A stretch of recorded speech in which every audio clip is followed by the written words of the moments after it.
Good evening, everyone. Thank you so very much for joining us for our final installment of Lovecraft Chicago, focusing on Chicago, of course, horror and Afrofutures. My name again is Erica Griffin, Public and Community Engagement Manager at the Chicago History Museum. We are joined by Kinitra Brooks, the Audrey and John Leslie Endowed Chair in Literary Studies at Michigan State University. Of course, our wonderful moderator, Stanford Carpenter, cultural anthropologist and comic scholar, John Jennings, professor of culture and media studies at the University of California, Riverside, Ytasha Womack, author of Afrofuturism, The World of Black Sci-Fi and Fantasy Culture, and Ashley Brooks, artist extraordinaire.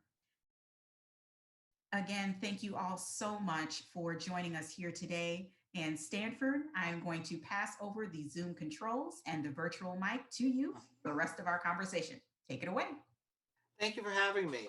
This has been a really great day. We started the day with a virtual tour of the city of Chicago.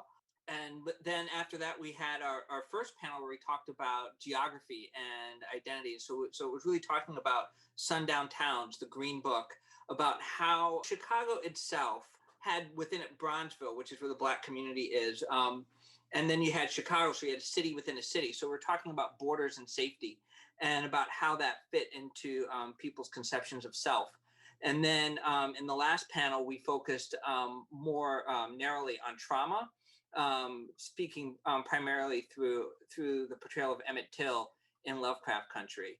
One thing that's great about this panel is we have Ashley Woods. She is, many of you may know her. She's a regular fixture here in Chicago. She's a comic book artist, and she was also doing a lot of design work here for the show Lovecraft Country. Ashley, could you tell us a little bit about what it was like to work on the show as a Chicagoan, and tell us a little about what you designed. So first of all, just thank you for having me on the panel. To everyone who's watching, my name is Ashley A. Woods. I am a creator, an illustrator, a comic book artist, and also a writer. And so I was contacted to join the show spring 2008. So at that point, I was wrapping up my tenure on Tomb Raider with Dark Horse. And so Alice Packard, she was the art department coordinator. She reached out to me, and my first assignment actually had a really short deadline of a few hours, and that was to quickly whip up some monster designs. And so at that point in time, Howard Cummins, who I worked under, he was also the production designer of the show. He and Matt Cavallero, they were only familiar with my work as far as drawing females. So they were really interested to see what I could do with monsters. And ironically, horror and sci-fi are one of my two of my favorite genres. Yeah, so I pulled inspiration from Dead Space and Silent Hill, and I created some really grotesque designs, sent them in, and that was actually the assignment that locked me in for the job. And so once we started work, I oscillated between working from home and working on set. And it was just a really cool experience, a lot of energy among the art department, a lot of camaraderie. That was one thing I really loved about it. I learned a lot from the project, just seeing how enthusiastic everyone was, regardless of the hour of the day. A lot of times our work hours would extend well into the next day. So there was times on set where early in the show, there was a scene where Letty was singing and everyone was dancing in the street. Um, I was actually drawing storyboards on that scene off to the side, and it was around maybe 11 o'clock at night, maybe midnight. And so director Jan, um, he kept everyone's energy up just by shouting, just dance, dance, dance. So it sounds really funny, but it was just a really cool experience, very light and jovial, even in the midst of work with tight deadlines. After making the monster designs, they moved me over to props and character designs. So I also helped create the wardrobe for the characters, and just any props that appeared in the first few episodes. And yeah, it was very satisfying. My last few thoughts was just it was a very satisfying experience, and even from the start of the project, I could feel that it would be something special once it was released to the world. So, like I said, it just felt very satisfying, a culmination of months of work. Because for me, my experience on the show was spring through the end of summer 2018. So, that the culmination of 3 or 4 months, and then seeing the final product and hearing everyone's opinions about it, even seeing advertisements at bus stops or on transportation on the train. And it's just like, wow, like, I worked on that. I was a part of that. And I was even surprised about seeing my name in the credits listed as illustrator. And at the end of the project, they'll go around and they'll, ask people, how do you want to be, accredited? And it's not always guaranteed from what I was told. It's not always guaranteed that you will make it to the credit screen. So for that to happen was pretty wild. And Kinitra and John and in particular, they kept asking me like, "Oh, have you seen the show yet?" And it's kind of crazy because I haven't seen it yet. Right after, yeah, I feel so bad. I feel so guilty, and I thought about reading Kinitra's synopsis on the root, and but I don't want to ruin it for myself. So you should watch it. yes, I have. Watch it first. Don't ruin it. No, I have every intention to watch it, but yeah, so the show just opened up a lot of doors for me. So the main reason why I haven't watched it yet is because I just finished my second TV show with Netflix, and so it's that, and then there's been a few graphic novels in the works. So I would say the next year to 3 years is going to be pretty eventful. I'm just excited to. I've been quiet for a little while this year in particular, but it'll all make sense as to why I haven't seen the show yet, and all of that. Like it's a good reason. Yeah.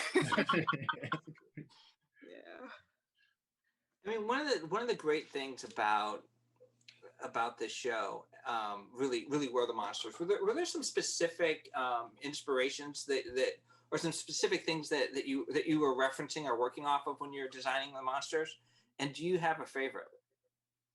So in particular, whenever you're thinking about Lovecraft, you always have to keep in mind, tentacles. So that was one thing, I implemented in the designs. And thinking about Dead Space and Silent Hill, the characteristics that I borrowed were like saggy skin, or skin that was like welded together, and it's almost just like a sack of skin walking around. Maybe the organs are exposed on the outside instead of being hidden within the body. Maybe the bladder came out, out of just like really grotesque things. So I pushed it as much as I could. um as far as a favorite monster, I haven't seen the show yet, so I'm not able to answer that right now. But I will say that I've seen these two sisters. They look like demons that have been haunting Letty, if I'm correct. Yeah. Am I? Yeah. Yeah, yeah. Well, I seen it. but not Letty. But go ahead. I'm sorry. Okay, yeah. So I know that they're hunting one of the girls, and I seen this picture of them, with rollers in their hair, and then one of them was like doing like a back bend almost as she was standing there, and I was like, "This is wild! Like I have to really see this." So, off the rip, I may say that they are my favorite quote unquote monsters, but I know that there's like way more out the box things that I've seen like in some of the trailers and flashes. So. One of the things that I think is really interesting about Lovecraft Country is the merger of horror with racial commentary, and in particular, as you bring up the two sisters Topsy and Bopsy, which are um, uh, I'd like to get to hear Kinitra and John talk a little bit about about your thoughts about using horror to deal with identity in this way. Okay. John, you want to talk a bit about Ethnogothic, and I'll just go ahead. Oh yeah, sure. Yeah. First of all, I want to thank you for having me again. This is wonderful. And of course, I'm in. It sounds like just talking to friends that I always talk to, so I really appreciate that opportunity. I want to mention something that I thought was really interesting about the idea that Ashley did a lot of the creature designs and stuff, because so much about Lovecraft's work was overtly xenophobic, right? I mean, it's almost like prototypically xenophobic, right? So we're talking about across the board, racist, classist, sexist, right?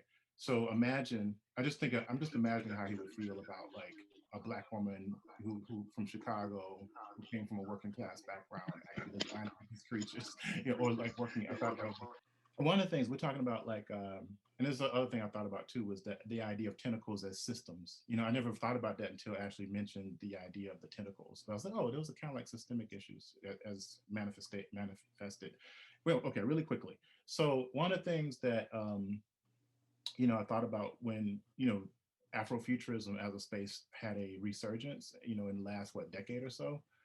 The idea of Black speculative culture, Black science fiction, horror, magical realism, all these different things popping up again for different reasons. And a lot of people were just kind of couching everything that was Black and magical under Afrofuturism, as a catch-all. And they were totally ignoring genre. Like, for instance, when Ashley said, I am a fan of horror and science fiction, those are two separate things, right? They have different attributes, right? So that I found that really interesting at first. And then Stanford and I were talking about ideas around what we call the Ethnogothic, which was like looking at something like Kindred, for instance, which, is a time travel narrative about a Black woman who's in an interracial marriage who in the 70s, who gets pulled back to, slavery time in Maryland, right? And there's no DeLorean or TARDIS or time machine or time ship that shifts them back to that era. There's some type of other mystical or existential thing that pulls them back through time. So it also has issues. It has tropes that I kind of like map onto the Gothic narrative. For instance, and this actually pops up a lot in the show, of course, like different artifacts, that actually like found, or the idea of the doppelganger, right? In some ways, that pops up a lot too. So we're like, well, this actually feels more like an ethnogothic piece. And so the idea was that you can unpack horror, and you can use horror as a device to deal with catharsis and letting those particular things go, so you can then move to the future. You see what I'm saying? So I always use Erykah Badu's song "Bag Lady" as an example, right? Where you have, like, if you know that song, it's like "Bag Lady." I'm gonna bust out in the song. Anyway, so the whole narrative is about Erykah Badu, who is the narrator, seeing a bag lady with all these bags hanging off of her, right? And so she's like, yo, you need to drop those bags so you can get on your bus. So imagine the bus is going to the Afrofuture, and the bags are the monsters and the trauma and the pain and the torture and the oppression that are in those bags. So what you do is you open up those bags, and then, Cthulhu comes out or whatever, and then you name your trauma, and then you can get rid of it, right? Because naming something actually can control something too, in a certain degree. So that's kind of like where, that particular framing comes from, and I see it like permeating a lot of this work. So I would also say that horror can also be a vehicle for examining systems of knowledge that have been sort of eschewed or seen as less than or unimportant or couched as scary. I just finished watching Spell, the movie with Loretta Devine and Amari Hardwick this afternoon.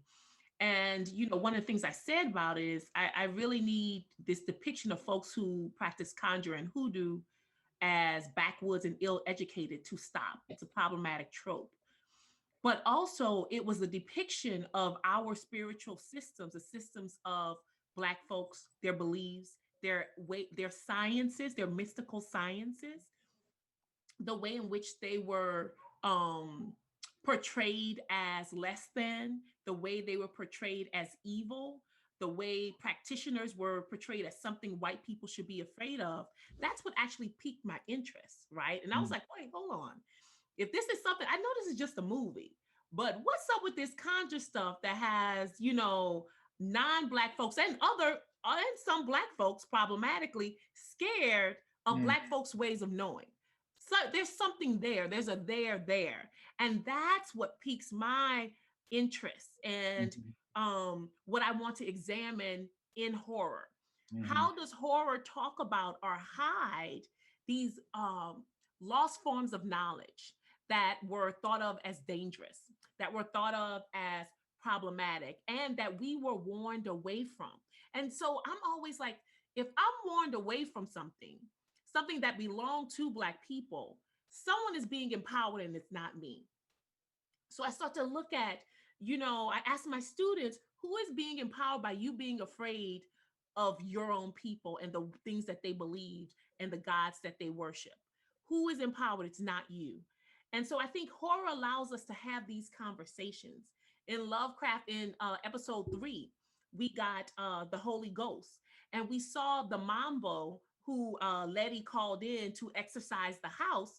One, she didn't bring in a priest, she brought in a Mambo, right? A Mambo is a Vodou priestess, a priestess of Vodou. And they called down Oya, who is a warrior goddess of the dead. Look at her as Hela. You saw Hela, you saw Thor. She is an African version of Hela, though much more complex. But the idea of the show saying we have our own knowledge systems, we have our own systems of magic, and systems of magic that work against Christina and Lancaster and the cops. Because remember, once she marked the door, the Mambo marked the door with the blood of the goat, no one could go in who they didn't want to come in. They were literally blocked. So that's saying that we have these systems and ways of knowing that other people cannot fight against and do not know about, and that we should be using them in our fight against oppression, our fight against systemic racism, systemic sexism, systemic homophobia. We have this. The answer is there. We just have to recover it. And that's what we need to use as a part of Afrofuturism, going back and recovering our histories. That was great. I definitely want to talk to you more about spell too. And this ain't about spell, but I definitely have to talk more about conversation. And also too, you just did a lot of spoilers, and I want to remind you that Ashley Woods has not seen. I'm just kidding. I didn't retain. That was in episode 3. That was a one-off episode. Ain't none. Whatever. Black people did heal themselves. She called down the dead, and the Black folks weren't the ones who were evil. They were the ones who were actually observing and trying to look, and wound up helping her in the beginning. And there was a 360 like healing sister circle, as Demetria Lewis calls it, where everyone was healing each other with our lost ways of knowing. It was amazing. That's my favorite episode. It's a great episode. It's an amazing episode.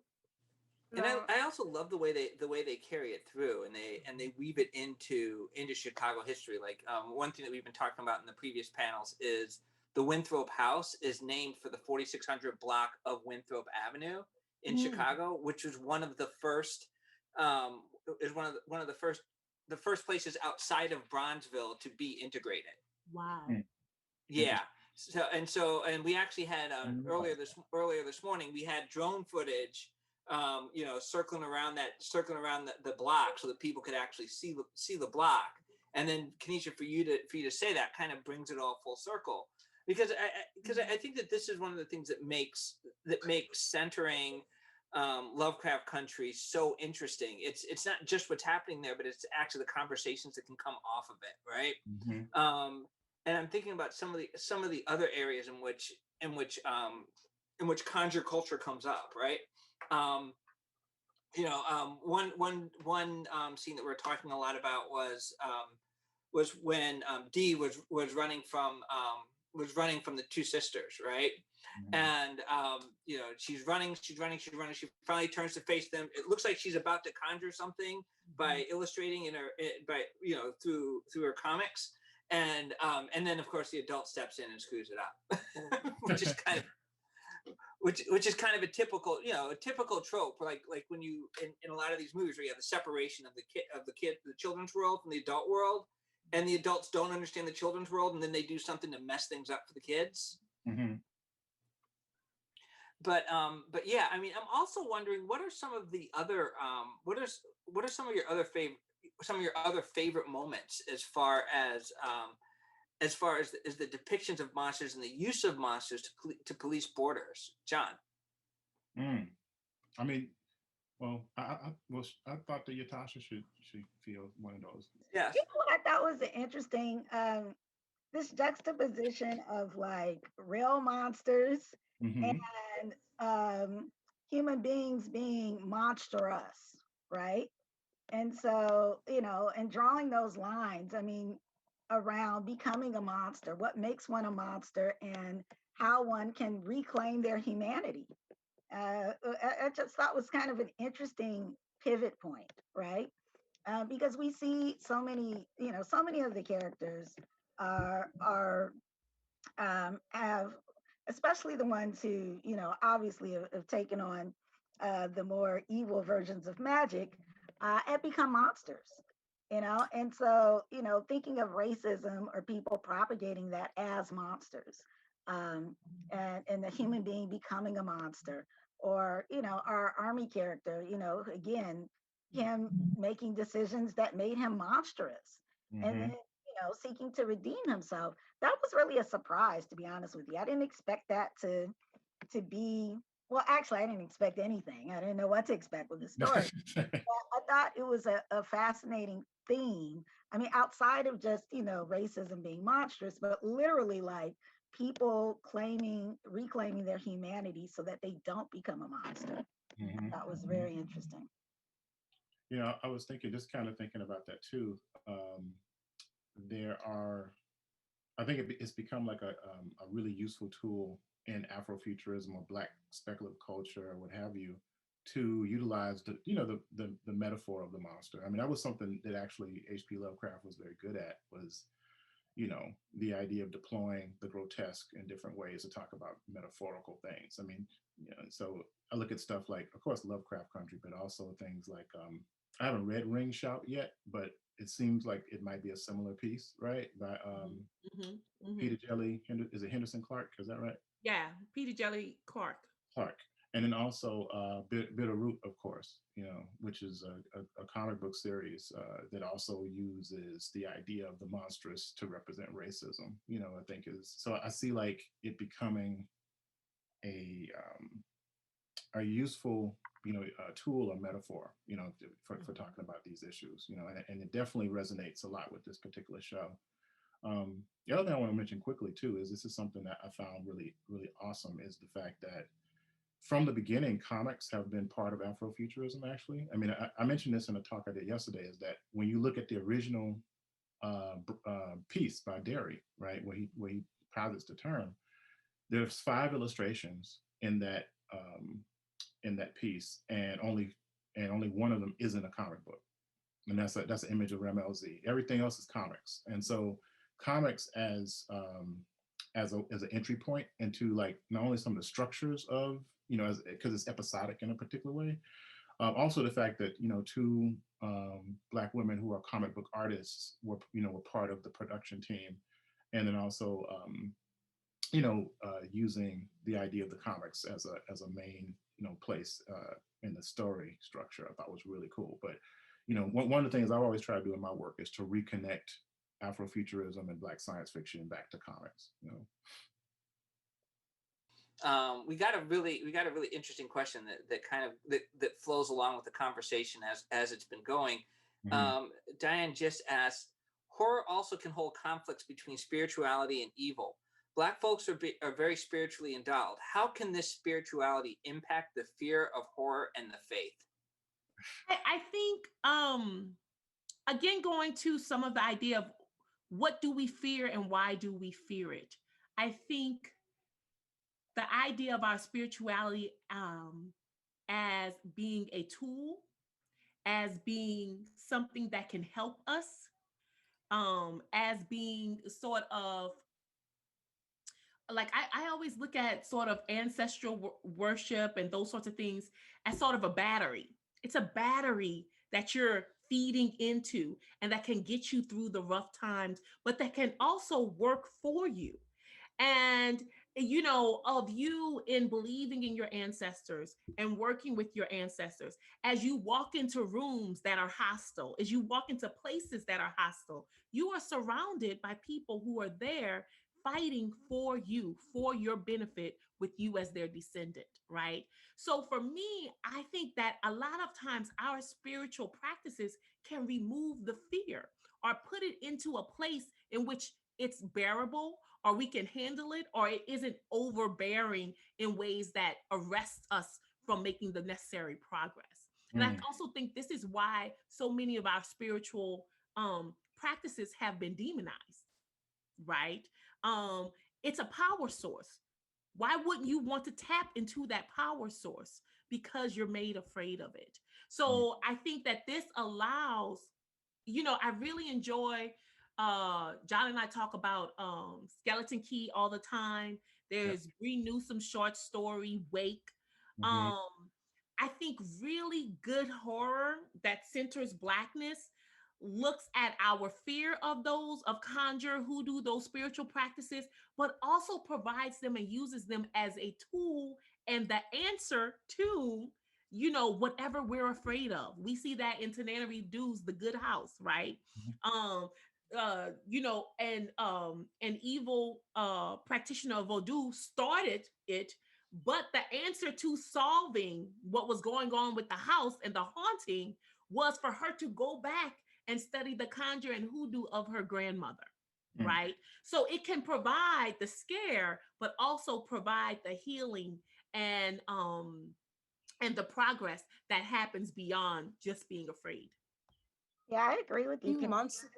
I think at some point it almost symbolizes people pushing past um, whatever their norms are with respect to the practices they would typically use in a situation, right? And it's always tied to recovery, whether it's going to the ancestral realm, whether it's looking at certain practices that came out of specific communities, these lost books. It's always something that seems lost but isn't, Mm. that is then reclaimed. If this were The Wiz or The Wizard of Oz, it's the whole idea of everything you need, you already have, Yeah. Yeah. to get home. It's Right. that same sort of theme, and seems to always point to these spiritual practices that people were not comfortable with. And that not being comfortable, it's always these African practices, or indigenous practices, or again, things that were vilified. Hmm. Ashley, you had it. Yeah, I was thinking over the summer, I heard an interesting theory where it connects our ancestors and the slave trade and hurricanes and the Bermuda Triangle. And there has been some theories citing that a lot of hurricanes in the southern states, they may be intense because they may be the physical manifestation of the pain and the trauma that our ancestors experienced while on those ships. That's why the Bahamas has a lot of uh, intense weather during the rains and the storms. Even with the Bermuda Triangle, same thing. And so there may be some spirituality linked to the water. I think Beyonce touched upon it in Black is King on Disney Plus. I think she represented, was it the spirit of Oshun? Is she a water spirit? She is. At the beginning, she opens everything up when they're all on the beach and in white. She's making an offering to Olokun, who Mhm. is the Orisha of the dead part of the sea. So Yemaya is the Orisha of the living part of the sea. Right. But all of the bodies that fell, right? All of the people who jumped over, all of the treasures, but also all of the that energy, those lost souls went to Olokun. Mm. And so Candace Bimbo says, look at the beginning of Black is King, where she's now on the other shore and she's giving an offering to the darkness, right? And that the darkness isn't always a bad thing. Sometimes it's a necessary part of the journey. Olokun isn't an Orisha who's considered bad or evil, just deep and knowing, and also an Orisha of the dead that deals a lot with the Egun, right? So that energy that you're talking about certainly makes sense. Mm.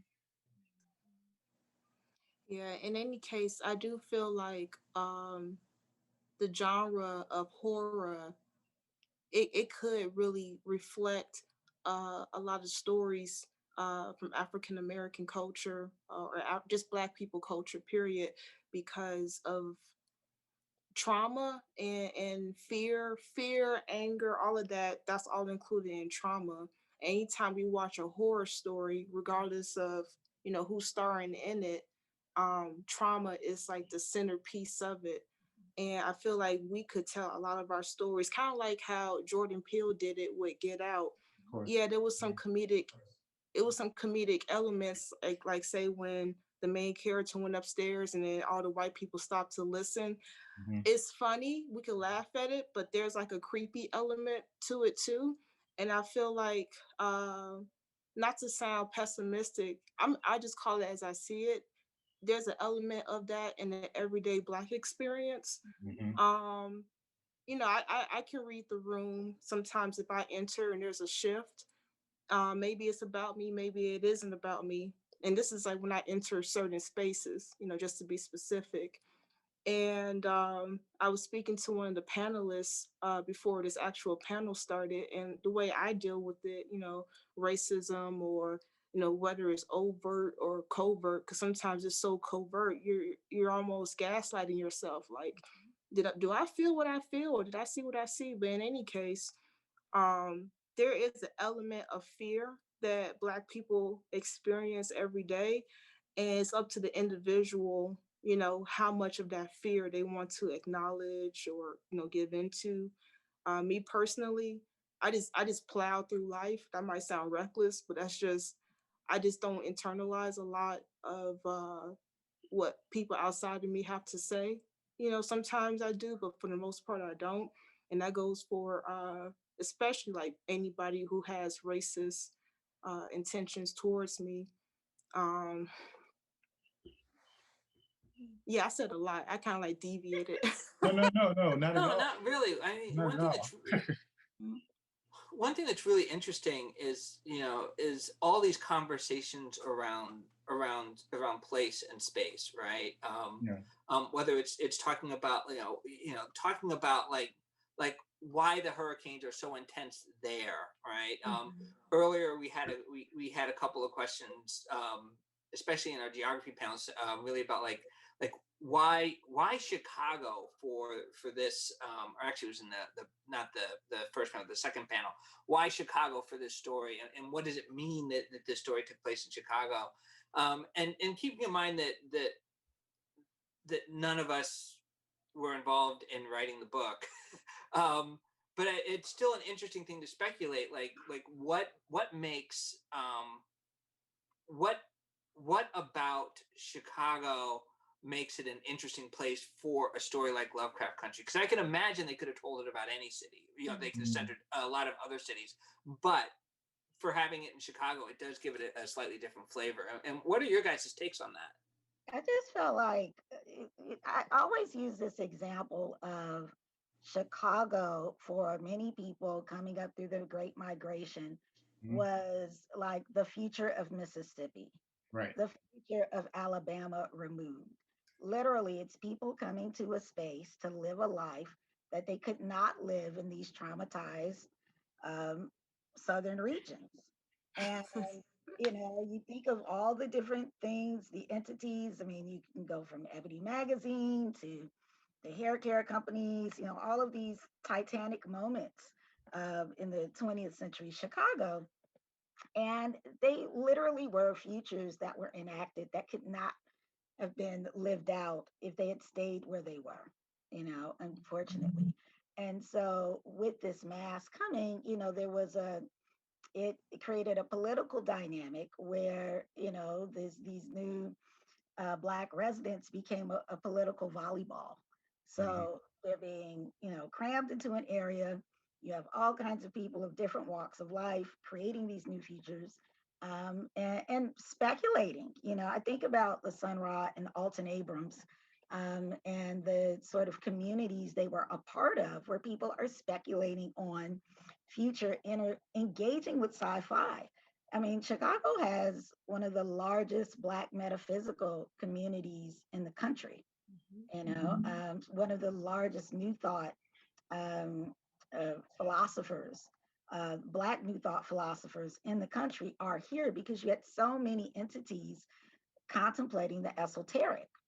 And this isn't even including, all of the dialogue around, hoodoo and Santeria practices, but just that people were interrogating, thinking about their relationship to space and time, in addition to politics, in addition to the things that they're doing in civics and so many other aspects of life. I think it becomes really unique because there's so many overlaps and ties and so many windows you can get into that people aren't don't always see on television. I mean, there's so many explorations of Harlem. Yes. I love Harlem Renaissance, but you got a Chicago Renaissance simultaneously. And people who were crafting, supporting all of these new works. A lot of times these supporters were Black arts patrons. You think about the Southside Community Arts Center, the evolution of the Sabo Museum and these other spaces that were kind of housing art and culture in some really profound ways and are to be celebrated. So me being a native Chicagoan, I don't see how you could not talk about Chicago, but I'm happy that they did because it's an intersection of so many things and is quite unique in that way. I want to quickly piggyback on a few things because I was like, get out of my head, Ytasha.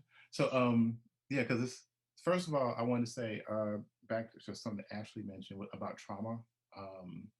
Is I often talk about like a ghost being a trauma with a shape, because essentially it's almost like the spirit mixed with the traumatic incident fused together. So I wanted to say this. So it's almost like a reification of that trauma. The other thing, being a adopted son of Chicago, and also originally I'm from Mississippi, and so I remember the first time I actually set foot in Illinois, I sensed, the inherent racism in some aspects of it. I used to call the Midwest, or like Chicago, up South, right? I mean, one of the things I mentioned, I saw when they were talking about going down, the south of Illinois, they mentioned the town of Anna, which, as we all know, it was a notorious sundown town, and they actually even created an acronym for it: "Ain't no N-words allowed."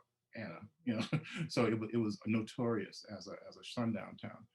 The other thing I was thinking about too, and you kind of touched on this too, Ytasha, was the idea of like not only the conflation of like space and identity, but also the fact that through redlining, which was the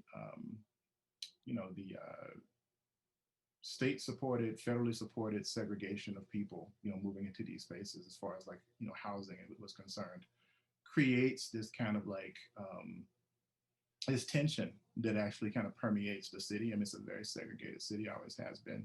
And also, the other thing is, it's a ghost city, and to a certain degree. What I mean by that is like the reason why Chicago is called the second city is because it died once. It burned to the ground, almost totally, right? And then it was built on the bones of itself.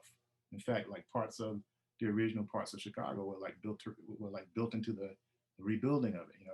In my in my piece, Blue Hand Mojo, I actually have like a kind of a spirit or a ghost of the Chicago fire is actually a spirit in my story, actually, because the Chicago fire actually consumed it, right? And then, it's built on top of itself. So I think about like, you know, the other thing you kind of mentioned too, Ytasha, was the idea of it being like a Mecca or like in some ways it was Wakanda. In some ways it was like this mystical Black utopia in the minds of the people who are migrating up, from the South, right? You have this idea that it was, larger than life. Of course, when people get to Chicago and they realize it's not all it's cracked up to be, and there's different types of racism that are jumping off. I mean, that's probably why the race riot in 1919 was so intense. Like, how dare you tell me that I can't be in this space? That kind of thing. And of course, race and space, or identity and space, is always part of each other. That's because we still have these particular spatial narratives connected with the Black South, or with different types of sketchy neighborhoods, all this kind of thing. We have this kind of like pseudo racist like nomenclature connected to these things. So I think a combination of all those issues made it such a wonderful exploration.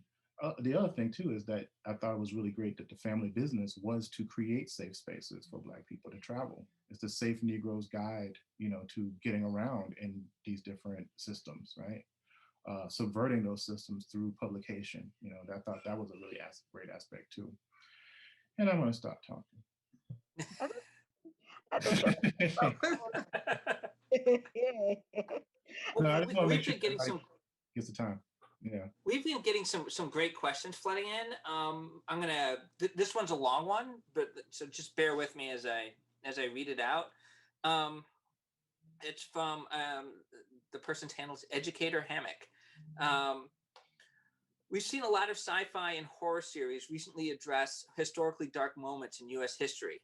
For example, we've seen the Terror depict Japanese internment from an unfiltered Japanese lens, along with events like the Tulsa Massacre from an African-American lens. What has allowed series like Lovecraft Country to thrive when back in the 1970s, Roots was almost canceled because it was controversial? Has something changed in the entertainment industry?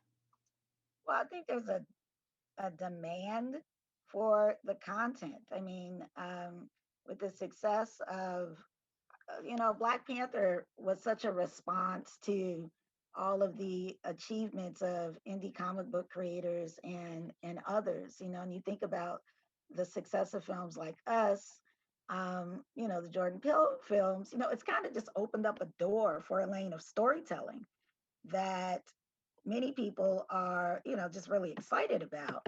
And part of that storytelling engages dealing with racial traumas, or at the very least, these historical moments. And interesting, it's kind of like when Afrofuturism became popular, all of a sudden everyone knew who Sun Ra was, and they didn't before. Now that Watchmen mentioned Tulsa, and people are like, oh my God, this was a thing. Now it's like, oh, there's constant references to Tulsa, as if we've been talking about Tulsa every year. Or Juneteenth, right? I think another thing is we are now getting the folks who enjoy genre, Black folks who enjoy genre, but definitely noticed that they were excluded, right? Mm-hmm. So you're getting the influence of like Halloween and Freddie and Jason, all those things, which we as Black folks loved, as well as from the 70s, a lot of the 70s horror exploitation, like Blackula and Abby and Sugar Hill. Mm-hmm. All these people love this, but saw that they were excluded or only very limited in that representation. So we are now getting those young kids who were our when we were young kids, and now we're in positions of power where we're able to create this as well and to feed that hunger. I have said that I really can't wait till the kids who are experiencing Lovecraft horror, although I don't know if children should be, but if I had kids, I'd let them watch it. I mean, kids as a younger people. Right? I ain't got children. So, like, I was so watching stuff I wasn't supposed to as a kid. Everybody was. You can handle it. Lovecraft Country, but Black Panther, all of these things. I'm so interested in seeing 15, 20 years now what they're going to create, Right. right? Yeah. Now that the template has been set, right? We're getting this ongoing conversation, the other part of the conversation that happened with the exclusion or the very limited versions that were allowed in the 70s and 80s. Mm-hmm. Now, really quickly, because I want to get more questions, but I was just about to type it, but I think I'm gonna say it, is that American history is probably one of the most segregated constructions ever, right? Because we live in just like Chicago is like, you got there's people on the north side who've never been to the south side. I know that for a fact. They actually did like a documentary about it, right? So, it's a local atrocity. it's a local atrocity. Bronzeville, why is it called that? Because that's where all the bronze is. Anyway, so so when I think about like the fact that I'm happy that people know that the Tulsa Race Massacre happened, but I'm also kind of like sad that that's not being taught in every damn like history class in our country, And I think that that those types of traumatic narratives, yes, they're also part of our history. That doesn't mean we don't love being Americans and being part of this country, but we want to love it once and all. We're very Baldwin about our love about this country, right? Very Baldwin. So the other thing I want to say too is that I totally agree with what you're saying. Well, both of y'all are saying that money talks. It really does. And so these particular spaces, they become more empowered because we live in a capitalist society, and Black Panther made a googillions of dollars, and Get Out made a million simoleons, right? And so it's like, as long as these particular things are being done well and making money, then we'll continue to have these conversations. It's that simple, And honestly, like corporate America does not want to leave money on the table, and it's like, man, there's a lot of money being left on the table. Guess we have to make some Black stuff. I mean, Well, sometimes one of the things, I mean, there's gonna be as long as there's a space where people will follow this, then they will. Because guess what? There are Black gamers, there are Black nerds, there's Black cosplayers, there's Black everyday. Everybody loves this stuff. There's people who are into manga, anime. There's people into all this stuff. They just happen, and a lot of us are not white. I think what's been demonstrated is that there's a global audience outside of people, who are of African descent or on the continent who really want to see these projects. Yes.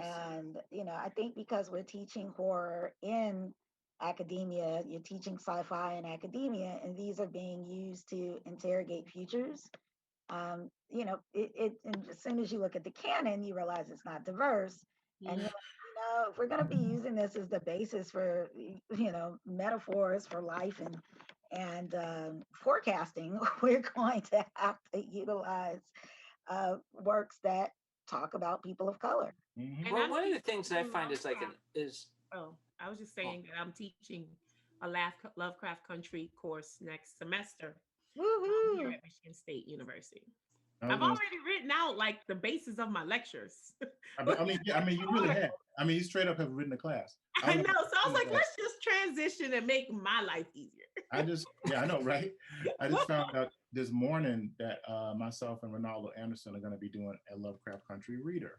Yay! More on that to come.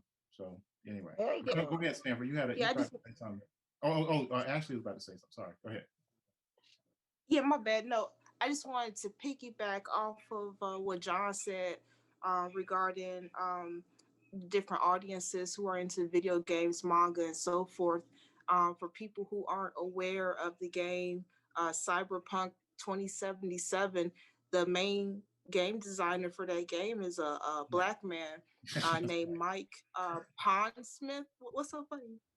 No, I think because that's totally true. I'm just like, yes, that's totally. I'm sorry. No, I was really hyped to learn that, but definitely look up Cyberpunk 2077. He's really pushing the boundaries on that game.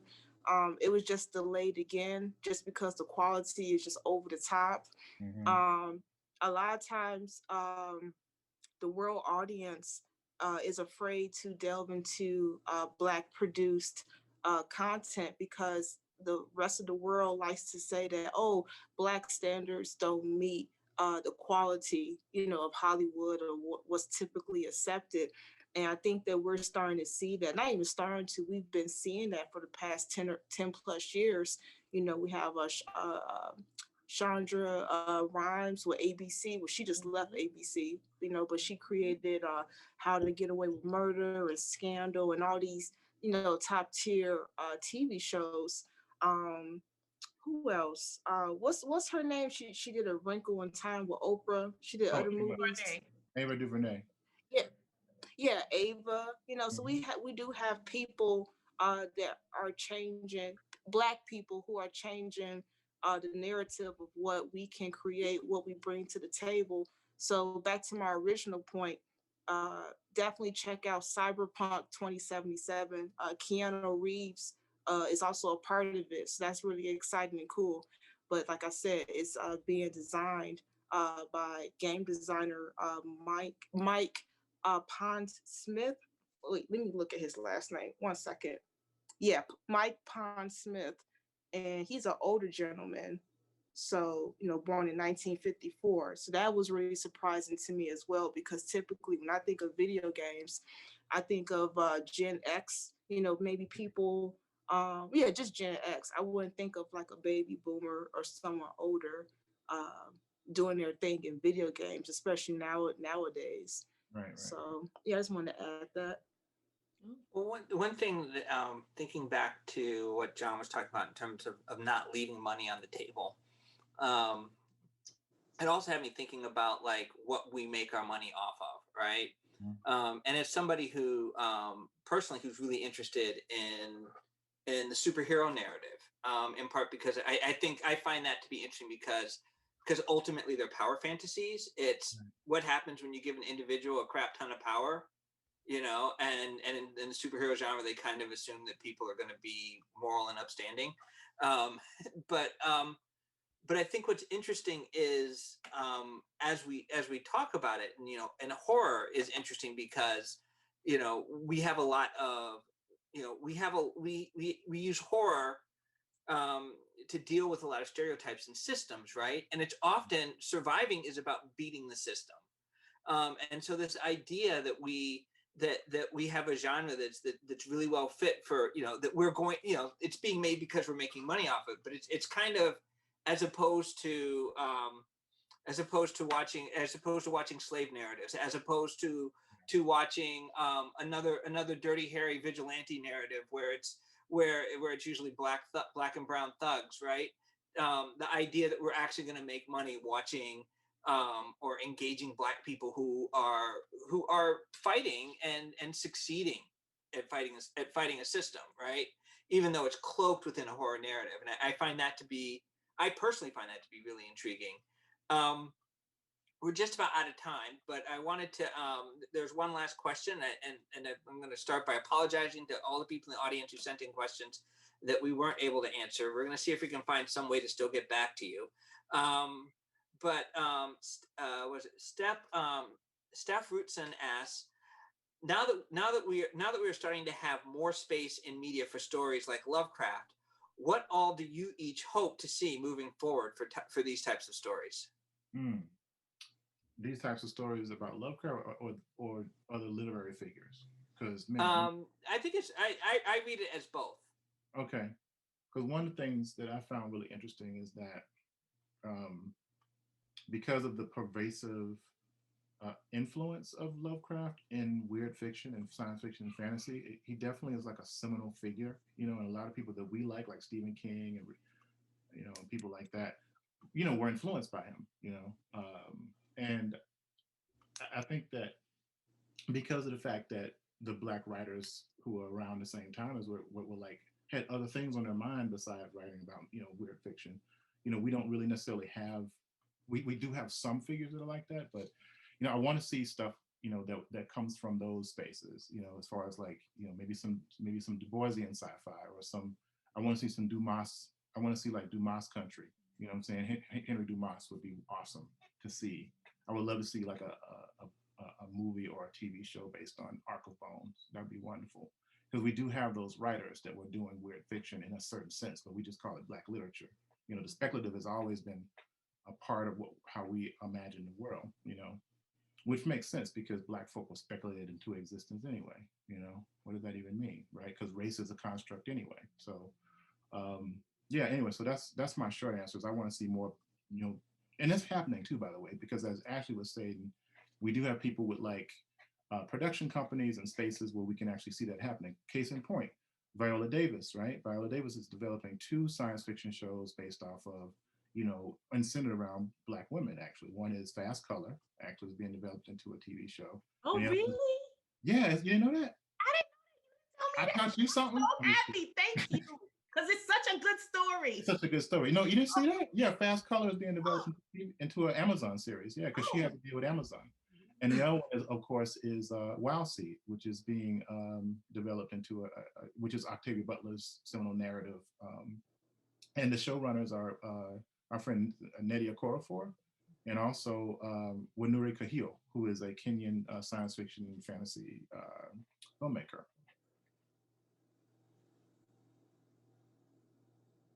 Yeah, just to piggyback off of what John said, I pretty much feel like we're seeing the future now. So we're just going to see more rich stories catered towards what we want to see, things that we can relate to, and also we'll see more opportunities become available to Black people. Um, yeah, I don't think that there will be as many ceilings that had existed up until this point in time. So Mhm. we're definitely going through another Black Renaissance. I agree. When was the first Black Renaissance? Was that the 20s as well in Harlem? The 20s? Yeah, Yeah. Harlem Renaissance. But to some extent, there was I mean, we celebrate the Harlem Renaissance, but More I mean, I think about all the people doing things in the 1880s. Yep.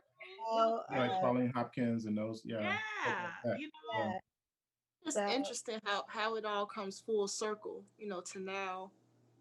I think that this is a new.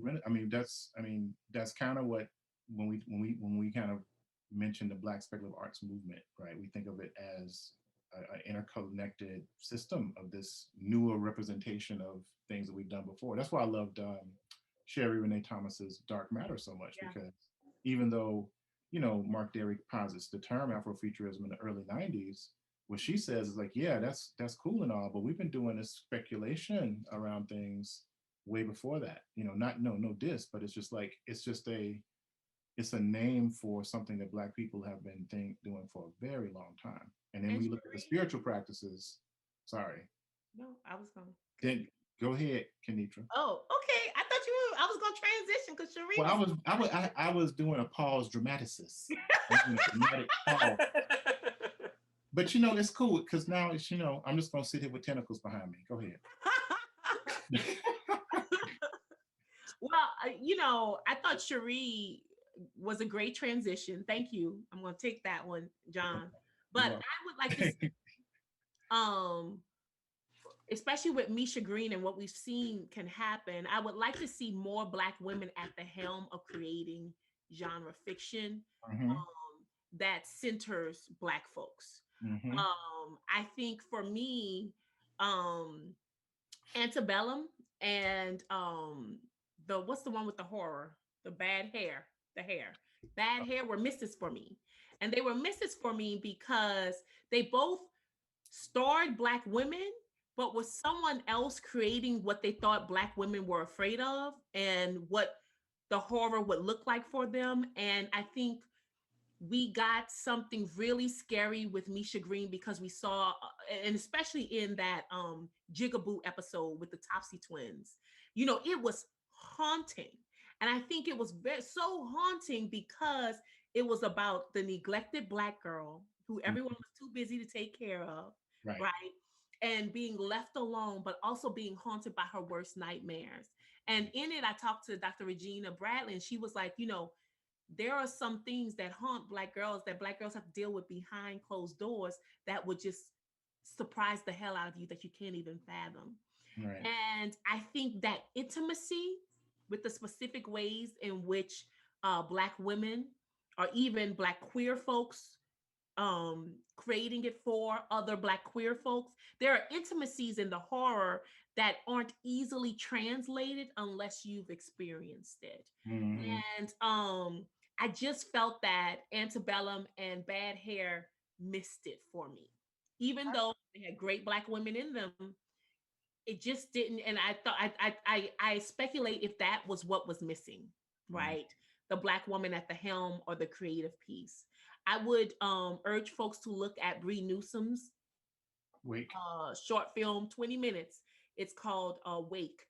I want her to make more. I mean, I know she's fighting the power, but Bree Newsom, if you're watching this, I want you to make. She needs to make more films. My students are tired of seeing that one I film. want her to go ahead and make. I mean, she's snatching flags off of Pose, which is wonderful. But I'm like, which is amazing. Thank you for. He can do both, and you can do that. You can do both. We should plead with her.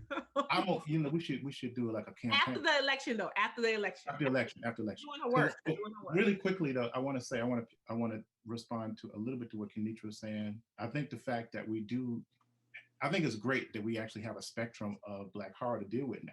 You know what I'm saying? That's one thing I'm really grateful for, is like we do have this really, really erudite, well done horror, and we also have some like, oh, we have some stuff in the middle, and we, you know, you have a spectrum now that we can actually like. It's an embarrassment of riches for my like, I teach a class on Afrofuturism and race and horror, you know, and I don't even know what I could gonna teach next year. You know what I'm saying? The other thing is that for my imprint, which Dr. Carpenter is and Dr. Brooks are advisory members for, but like 3 of these folk, you know, Ashley, Ytasha, and Kinitra all are working on graphic novels for my imprint. And one of the things that I focus on, I know, right? One of the things that I focus on is Black women stories, or women of color stories. You know, my assistant editor is a Black woman, Jasmine Joyner, and it is something that's sorely missing. It is something that's sorely missing, and I totally agree with that. Yeah, I think for me, I would love to see what people are going to do with these conventions that are being articulated, right? Like how they're going to be pushed. Because oftentimes when I talk about Afrofuturism, I talk about it as an intersection of Black culture, liberation, technology, and mysticism, and the imagination, right? But when you, and with that, I like always talking about time, you know, this how time plays out. And you know, obviously, you think about Lovecraft Country. There's such a play with time. You know, we're looking at something that's in the 50s, and they're going into their past, into, you know, the Tulsa riots, and then obviously jumping into futures. And I'm really curious to see how people are going to play with time, and how they're going to play with these historical markers.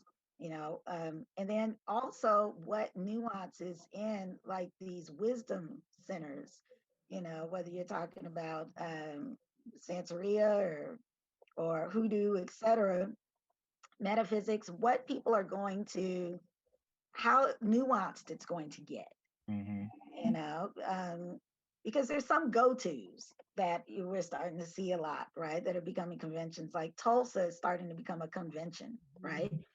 And I'm just curious to see what other exciting moments people are going to be pulling from. Yes, and you know, I'm sorry we have to stop because we're kind of over time, but this has been amazing. I wish we had more time. Erica, is there anything you want to say in closing? You know, I remain in awe of. That's a cute dog. Remain in awe of he's got his Halloween costume on, you all. I'm sorry.